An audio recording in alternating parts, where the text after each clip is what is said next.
ஒரு 50 லட்ச ரூபாய்க்கு கார் வாங்குறோம். அந்த 50 லட்ச ரூபா கார்ல உள்ள என்னென்னவோ விஷயம் இருக்கும். நம்ம முதல்ல அந்த கார வாங்கிட்டு வந்து என்ன பண்றோம்? அடியில ஒரு எலுமிச்சை பழம். ஒரு 2 ரூவா இல்ல 3 ரூவா ஏதோ ஒரு சின்ன எலுமிச்சை பழம் வச்சு முதல்ல இந்த கார விட்டு எலுமிச்சை பழத்த ஏத்துறோம்.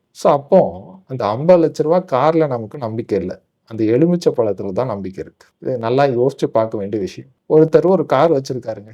இந்த மாரி வந்து எலுமிச்சை பழத்த ஏத்திட்டு, கார் வாங்குன முதல் நாளே கோயிலுக்கு கொண்டு போய் பூஜைலாம் போட்டு வண்டி ஓட்டிருக்காரு. அவர் அந்த கார 5 வருஷமா ஓட்டுறாரு. ஒரு ஆக்சிடென்ட் கூட ஆகல. 5 வருஷம் கழிச்சு அவரு பையன் வந்து எடுத்து ஓட்டுறாரு. பையன் ஓட்ட ஆரம்பிச்ச உடனே ஒரு ஆக்சிடென்ட். பெரிய செலவு வச்சிடுச்சு. அப்போ இதுல என்ன புரிஞ்சுக்கணும்? இவ்ளோ நாள் அந்த கார காப்பாத்துன எலுமிச்சை பழம். அவரு ஓட்டுன வரைக்கும் கார காப்பாத்துச்சு. ஆனா அவரு பையன் ஓட்டுனதுக்கு அப்புறம் கார காப்பாத்தல.